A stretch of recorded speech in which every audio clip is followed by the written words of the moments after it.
When Umar, the second Caliph after the Prophet Muhammad, peace be upon him, visited Jerusalem, he happened to be in the city's largest church when the time for prayer had come. At that moment, the bishop offered him the chance to pray in the church. The Caliph Umar replied, "No, for if I pray in this church today, my followers may annex it after I am gone, and no longer able to protect your rights."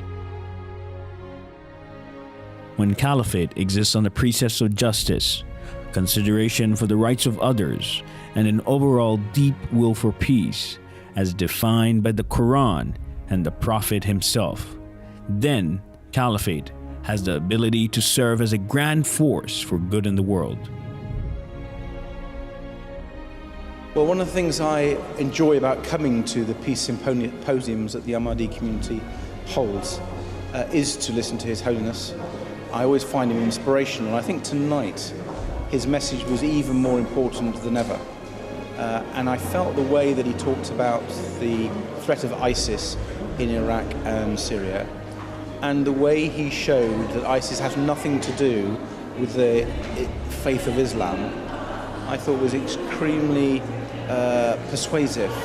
His Holiness gave a speech that was incredibly powerful, that set out all of the claims that violent groups like ISIS made and then totally demolished them in terms of what the Quran actually says.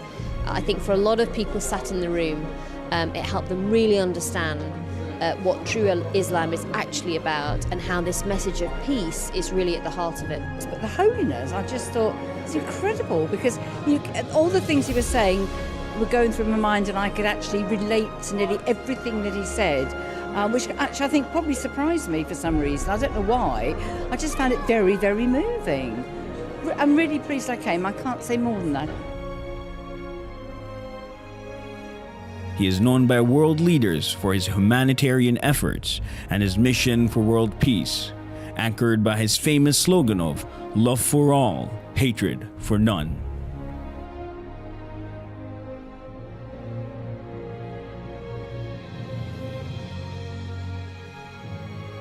He has traveled extensively to spread the message of peace and to remind everyone to respect the rights of other human beings.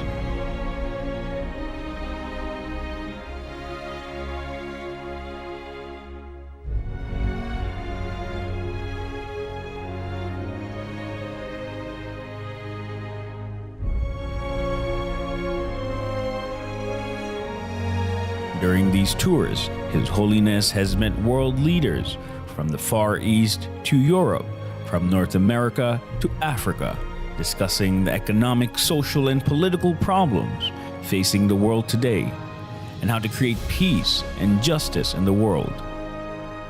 He has also met religious and community leaders in order to share common values and core ideals universal to all religions and cultures, with a view to improving the moral state of mankind and creating an atmosphere of love and affection. From young to old, he compassionately listens to the ordinary man, regardless of race, color, or religion. He has personally initiated social projects and schemes to alleviate poverty and human suffering. His concern is not just about the well-being and moral state of the members of the Ahmadiyya community, but of the great human suffering of mankind at large. For His Holiness, the slogan, "Love for all, hatred for none," really comes to life. And I have borne witness to His Holiness waging a jihad of love, opposing the jihad of the sword with the jihad of the pen and of love itself. And it is an honor to welcome you, Your Holiness. Your leadership has made you a figure of global prominence, and you have become a guide for millions of Muslims worldwide. Your Holiness, it is undoubtedly a reflection of the blessing that you bring to this capital. I want to express gratitude for the privilege of appearing here in front of Your Holiness and this assemblage. We're really honored you're here. I was saying earlier that you brought the House and the Senate together. We should have you here more often, and we're grateful. I would like to pay an additional tribute to to the work being done by Ahmadis in raising standards in Africa, and particularly in education.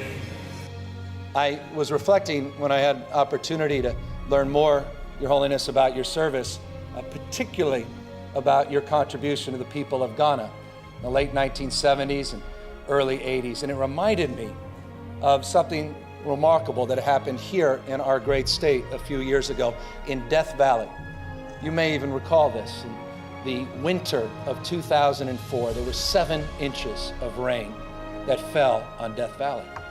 A few months later, the spring of 2005, the entire valley was carpeted with flowers. And it was just a reminder that Death Valley wasn't dead, it was dormant. It was waiting for the seeds of possibility to be sown. And I think about, Your Holiness, the extraordinary work you did in Ghana, particularly your agricultural commitment, bringing wheat to the people of Ghana. It had never been done in the history of that country. You sowed the seeds of possibility, and it's a reminder to all of us as we deal with the issue of ignorance and poverty and disease, as you have committed your life to, that when the right conditions come along, success is irreversible. It's inevitable. Success simply will find its way. For all the events you go to, you will seldom see the golden key presented. Today you will see the golden key presented to you, Your Holiness. I've seen 4 keys to the city given out in my 12 years as a city council member, and this is a very special honor indeed that is reserved for the most special of visitors. This hand shook the hand of His Holiness. I was just thrilled. Today, this man, Mirza Masroor Ahmad, worldwide head of the Ahmadiyya Muslim community, is the Caliph of Islam.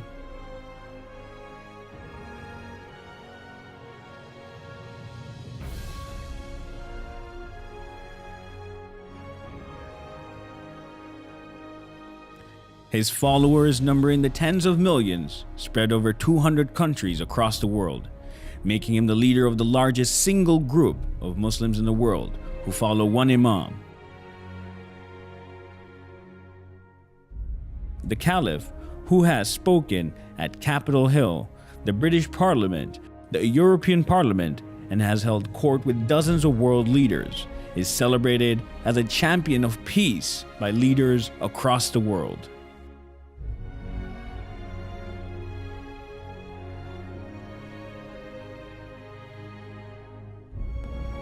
In this, we are allied with His Holiness, a courageous champion of religious freedom and of peace.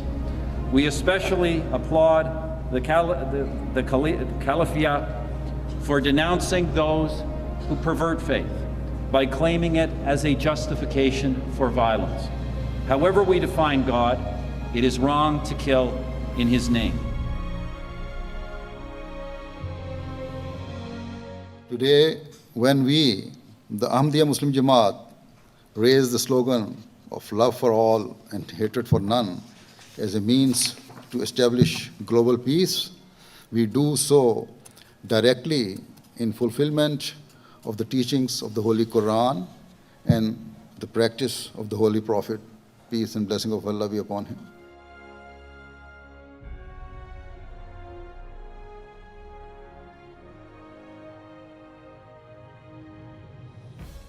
I will, God willing, always continue to carry out my task and my responsibilities of promoting peace, tolerance, justice, and compassion to the corners of the world. I will continue to tell all people that in order to be relieved of the pain and suffering that we face today, we must adopt true justice and equality.